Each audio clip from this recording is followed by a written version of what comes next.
नमस्कार।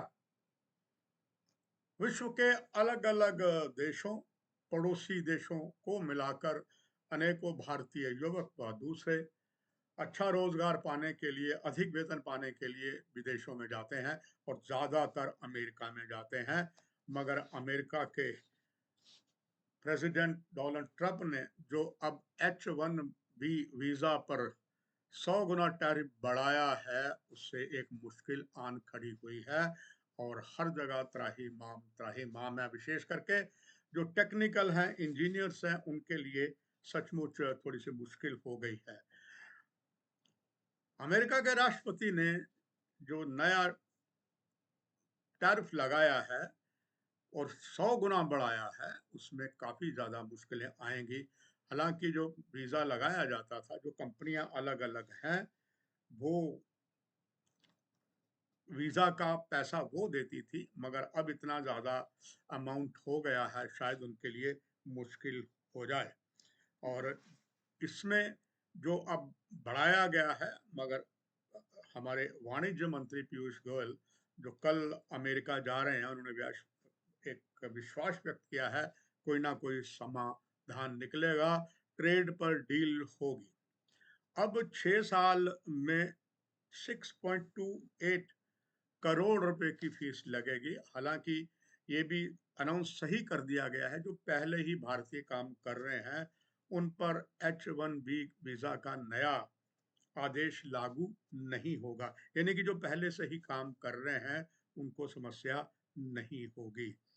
अब H-1B visa में 70 लाख सालाना, अब 70 लाख की जगह 88 लाख रुपए देने पड़ेंगे और H-1B की अवधि को 3 साल में एक बार बढ़ाने का प्रस्ताव है। हालांकि जैसे अभी आपको अवगत करवाया कि जो पहले से वहां लगे हुए हैं, उन पर कोई भी नया ये टैक्स जो वीजा नहीं लगेगा। 72% भारतीय हैं वहां पर और 12% चाइनीज हैं जो वहां ज्यादा काम करते हैं। और इनमें से जो नासा, अमेजॉन में ही केवल 11,000 भारतीय काम करते हैं। हालांकि और भी यूरोपीय देशों में भी कुछ ऐसा लग रहा है, मगर ये भी खबर निकल रही है कि जो भारत से गए हुए लोग हैं, चाहे वो साउथ इंडिया साइड के हों या नॉर्दर्न इंडिया के हों, कश्मीर के हों, वो अगर देखेंगे कि यहाँ पर ज़्यादा वीज़ा है, ज़्यादा टैक्सेस हैं, हो सकता है यूरोप की तरफ मुंह मोड़ लें। हालांकि कनाडा ने पहले ही अब स्टूडेंट वीज़ा देने के लिए भी काफ़ी सख्ती की है, यानी कि एक तरीके से हर तरफ से परेशानी बन रही है। मगर अमेरिका के इस नए फैसले से कईयों को उस पर काफ़ी इतराज़ किया है और अमेरिका में खुद ही अमेरिका में विरोध भी इसके लिए उत्पन्न हो गया है।